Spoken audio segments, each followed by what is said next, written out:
Welcome to the Deep Dive podcast with me, Pamela Walsh, and the fantastic... I've been dying to do that all week. Sian Horn, thank you so much. How was your week, Pam? My week was, as you can hear, great. On a sun lounger in Lanzarote, very happy. I've brought home some form of cold with me, and I may have had a few lemonades, and I'm still recovering. After last week, anybody that listened to last week's pod, I gave Pam a bit of a hammering, let's face it, for not relaxing. So I am so proud. I'm so proud.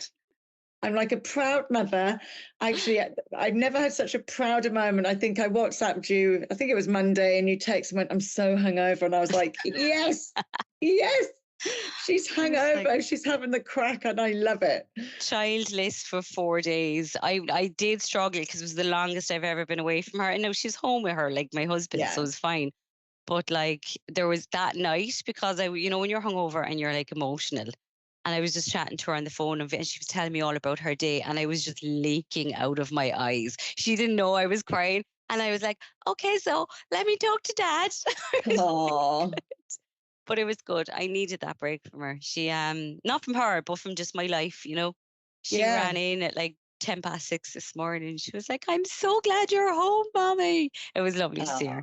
Yeah. Oh, listen, I just think it's good, and it's certainly something that you needed. And you look fabulous, babes. You look fresh and ready to go. I know you're feeling a little bit rough. I am not fresh. But you look fab. Yeah, I'm delighted. And the weather was good in Lanza? It was good. It was quite windy. The wind was very cool, but we kind of had 2 days where it was like we were able to just lay out on. Now we were kind of laying out in sun lounges anyway, but one day it was like so good. So like 7 of us, all like women, all mums, all gone off for my buddy's 40th. So we were all in the same boat. It was lovely. Nobody looking for snacks. It's nothing to be done in the house. Being fed by somebody else every day was so nice. It's lovely. Well, the weather here wasn't so good. However, I did have a lovely week, and I did go up to Dublin, and I visited Showcase and said hello to a lot of people we know, a lot of women from the club, which was amazing, and lots of new business. But I have to say, having been to Showcase every year for several years, this year, the caliber of the stands was really phenomenal. So people should be super proud of themselves. Good. Because I know a few people who were there as well. And I even noticed myself compared to when they were there last year, this year just looked way more put together and really, really good as well. It was great. Yeah, no, it was something else. However, I did meet a lot of people there for the first time that didn't have certain things. They had things missing out their contracts, weren't quite sure what to say yes or no to, which really worried me. In the sense of a lot of those people were in areas where I would have hoped they would have had the coaching before they arrived. I was going to say, is that a specific area that maybe they're not supporting? Yeah, as much? no, I think a lot of people got the opportunity and decided to go for it, but then weren't thinking of the logistics. Like I met some people that were going to do white label for like 10 of something, and I'm like, really? And they're like, well, we're making batches of 10, and I'm like, yeah, but then you've got to pack it. Do you know what I mean? Like, it's not what you've got to think of the bigger picture, and you've got to think of all of the costings, and you've got to cost your time into it. And then obviously, like, then a lot of them, I was talking to them about contracts, and I was like, what about the marketing? How are people allowed to market your business? And they're like, oh, what do you mean? And I was like, well, how do you protect your brand? How are you going to protect your logo? Can they bastardize it? Yeah. Do you want a logo going out that's been sent through WhatsApp 20 times and it's completely pixelated? Like, what are the rules here? Yeah. And a lot of people hadn't thought of that. So I really think if you're going to invest that money, like pin it down. I mean, I left everybody with just saying, just don't say no to anybody. Don't say yes to everyone either, but just don't say no. Just say, can you leave that with me and I'll get back to you Wednesday. And when you get home and sift through all the offers, then decide if you want to do it. But yeah, I think some preparation of what you really want from those shows is really important. And a lot of that is feedback. I gave, me and my feedback. I gave a couple of bits of feedback. I hope they took it well because it was only meant in the nicest way. I saw some amazing products. and I would have just changed a couple of bits. And I have to give my opinion, but I remember saying to a couple of ladies, actually, you know, it's just an opinion and it's a personal opinion. However, these showcases are such a prime time to get as much feedback about your business as you possibly can. It's not always about selling. You'll know if someone's interested or not. Yeah. And so if you feel that disinterest, ask them why.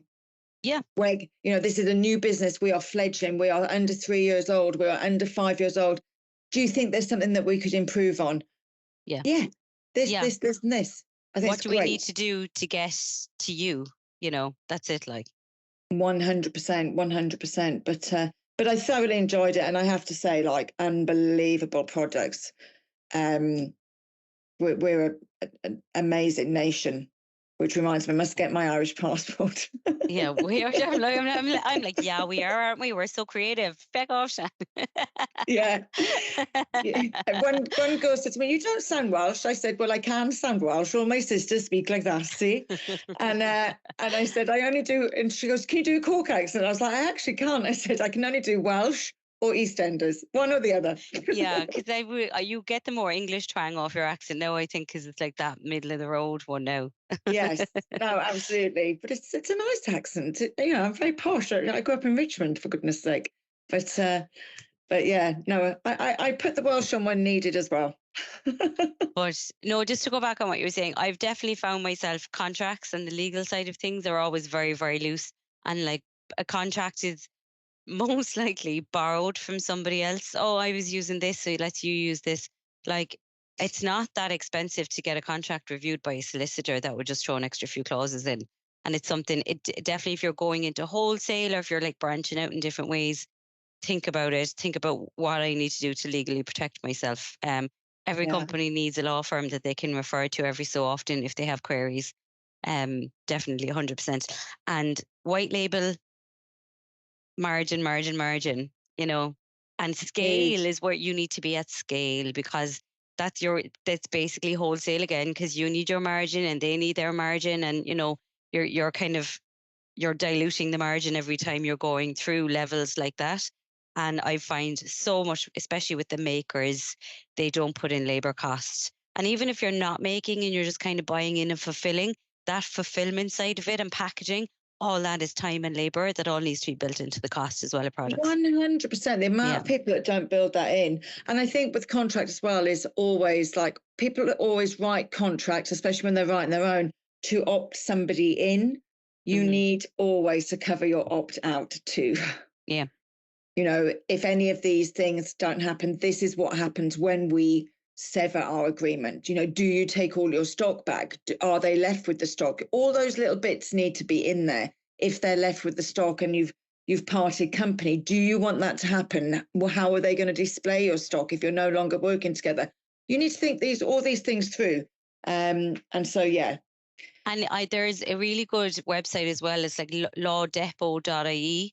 Like if just for basic templates, you know, if you are starting off, you don't know what you need, just go. Don't get someone off somebody you know that they've been using for a long time because they might not be covered either.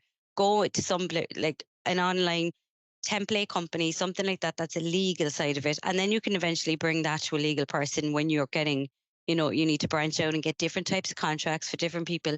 Do not try to edit it yourself because you're not going to be covered when that contract needs to be reviewed. Tool. Yeah. Put it in your AI tool, tell the AI exactly what you need, then read 100%. That AI is sifting through all the websites that you're just talking about. So and this is where this is how you use AI is so important. You can't write into AI, write me a contract for XYZ. No, but You've got to go deeper. I've seen it give the wrong tax information that is available on the revenue websites. You know, it would take it from American or something like that. You know what I mean? Pull through UK tax standards or tax rates. Back to AI is phenomenal if you know what you're talking about. Yeah. But how you ask AI is super important. So I've never asked AI something and used the first draft ever. No. Well, but with this, you'd have to really specify Irish law. I would just be afraid that it wouldn't pick up on Irish law because I've asked questions of tax testing it I've asked questions specifically tax Irish related, and it will come back, and I was like, "This is wrong. I know it's wrong." Yes. And then I would just query. I would always want to be able to confirm that I know what it's talking about. It's just using better language to explain it than I can. That's how I would use it. I would You be would nervous with it for always, that. I always get all my contracts seen by my solicitor. We have a solicitor that we've Yeah. used for 10 years. You can use AI if you use it properly, and then you still be giving it to them anyway. What I'm saying is you can the AI will sift through all these websites for you.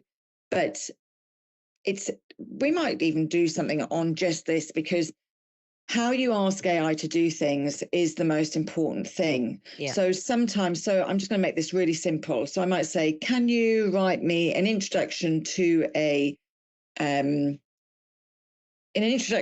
book about the 33 laws?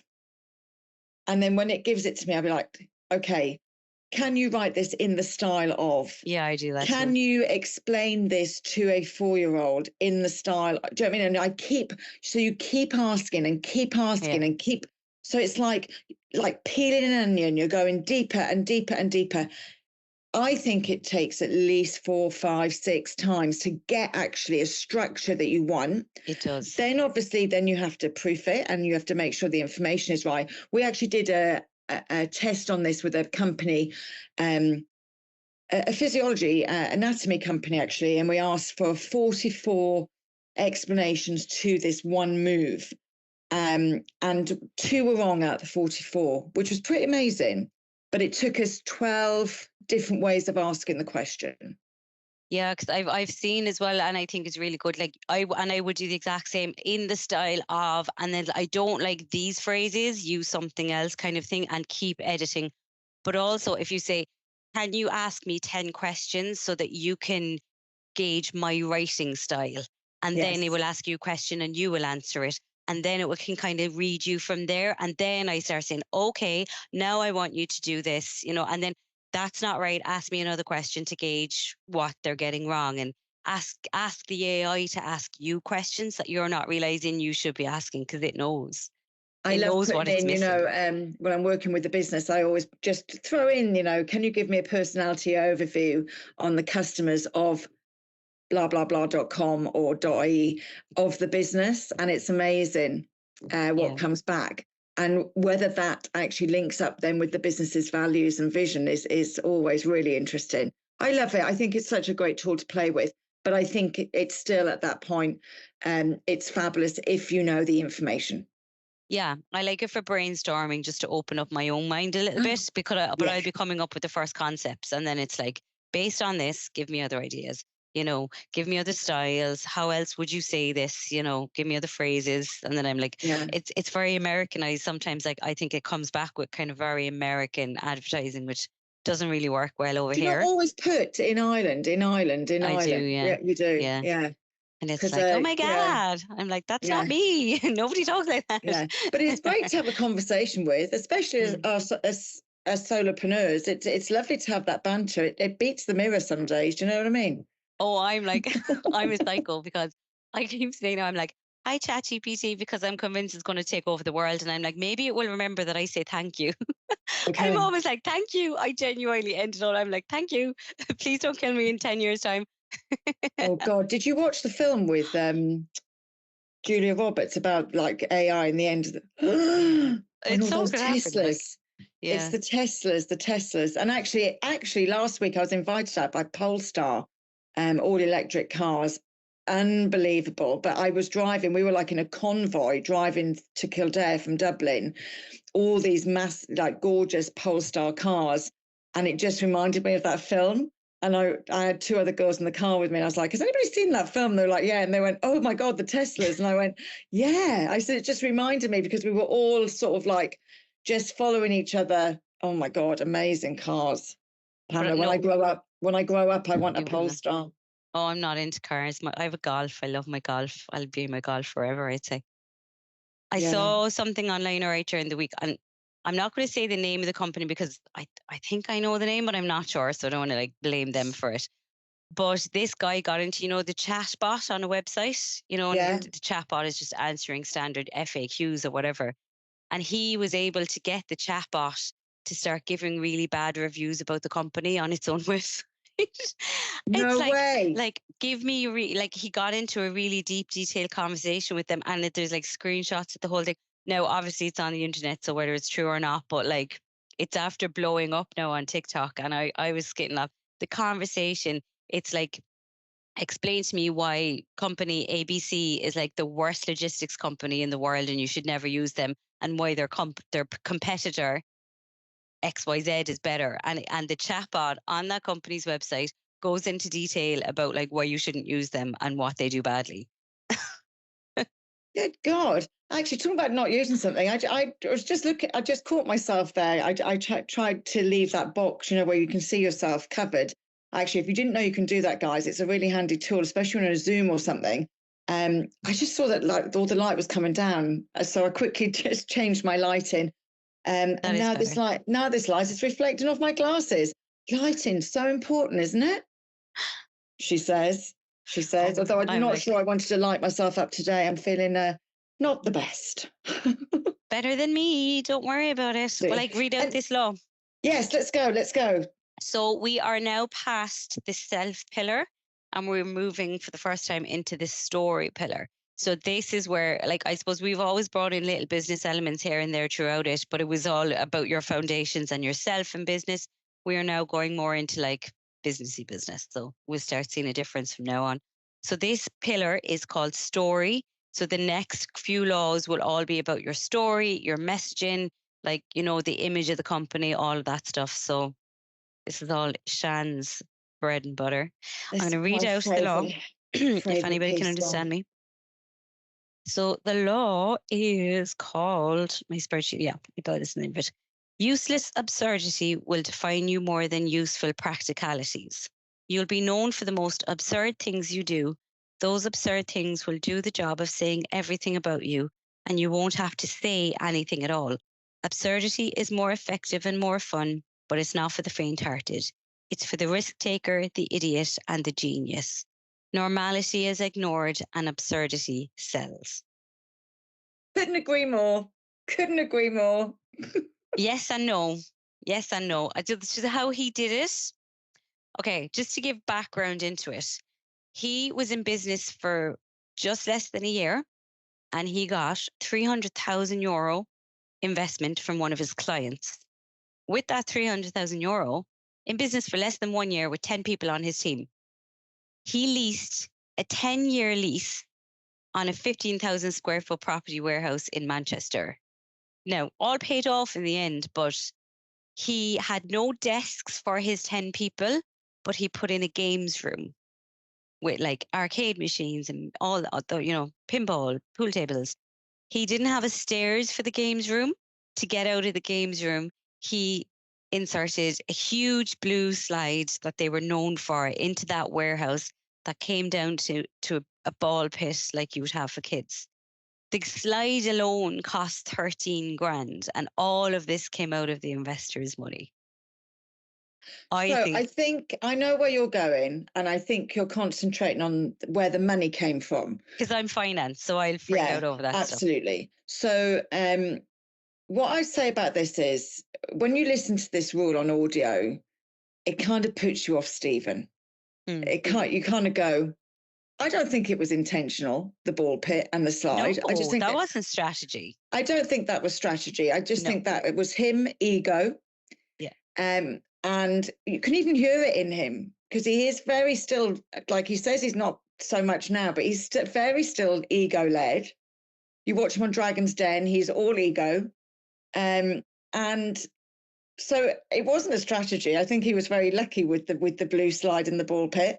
I like his conviction of the 10-year lease because I did that when I started Elite, because it wasn't not going to succeed. But what I love about this rule most is that when you scale this down, this is exactly how you market a small business. Mm-hmm.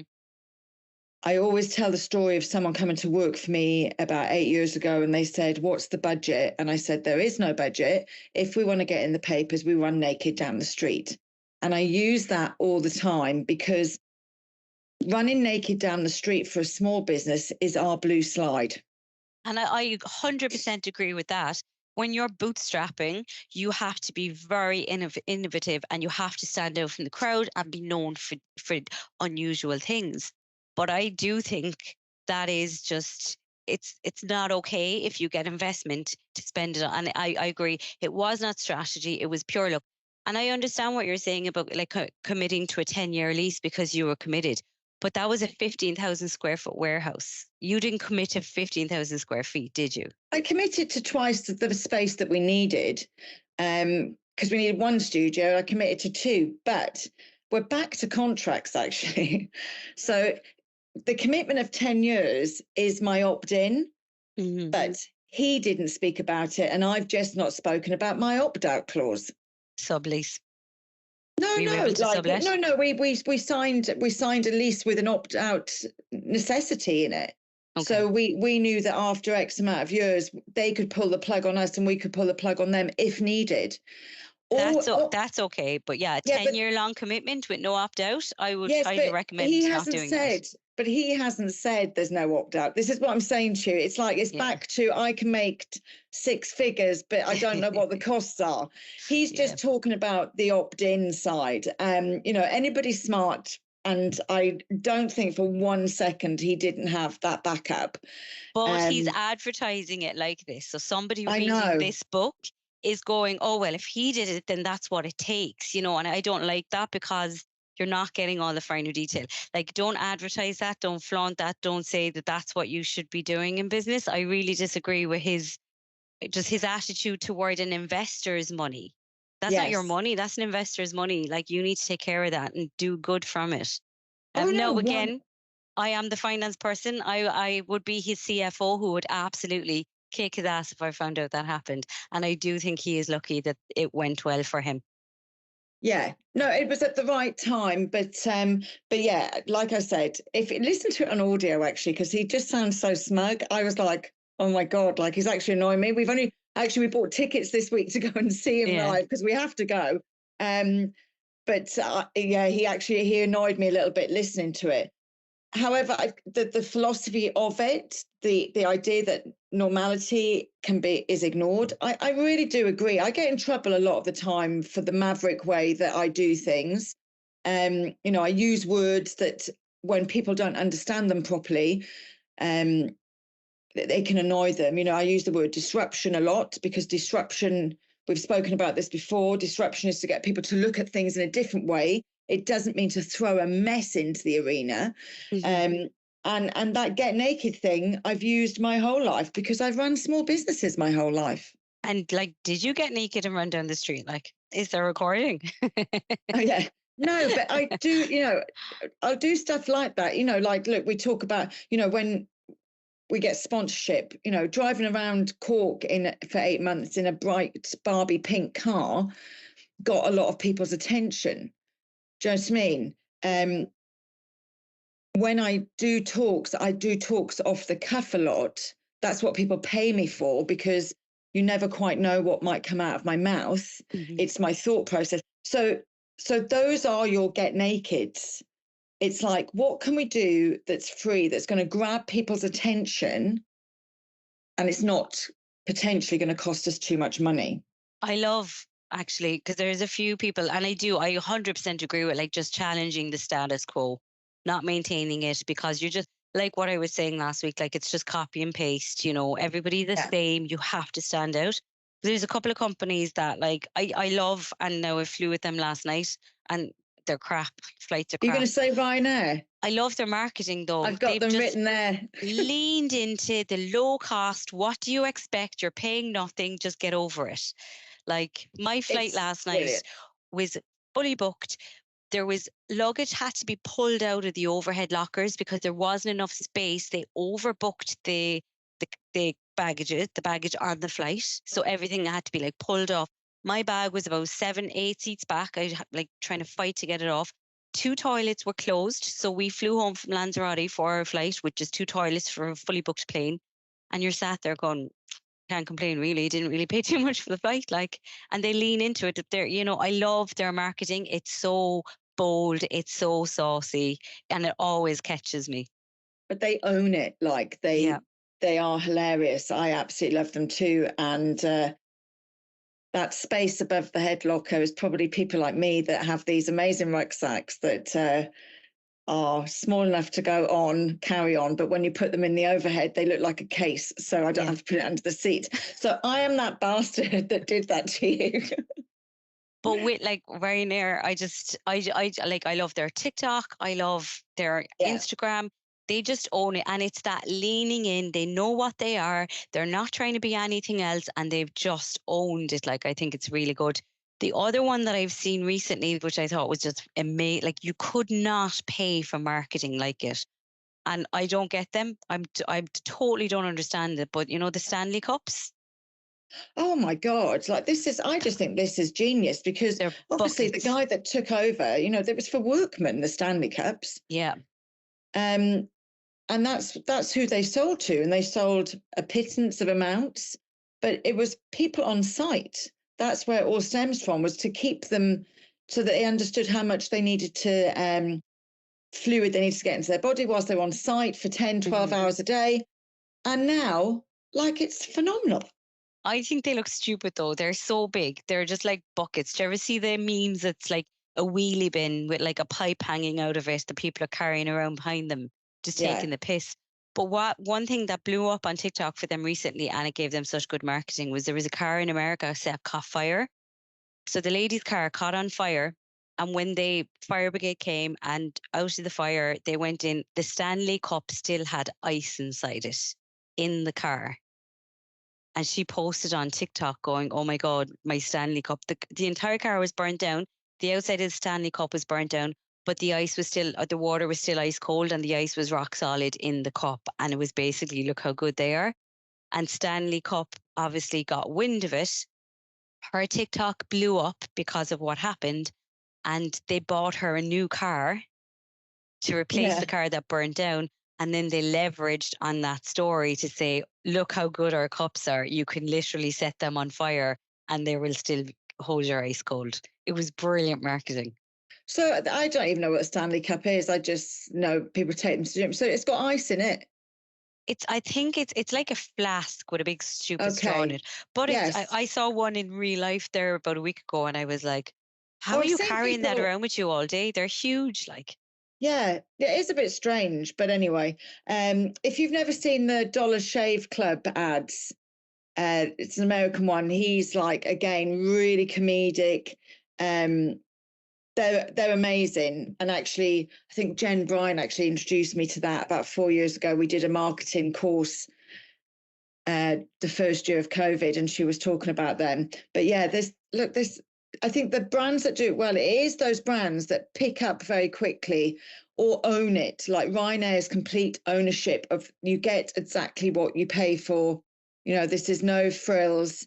However, I have to say, listen, I fly with Ryanair all the time, and there's more legroom on them than the other one. Let me tell you.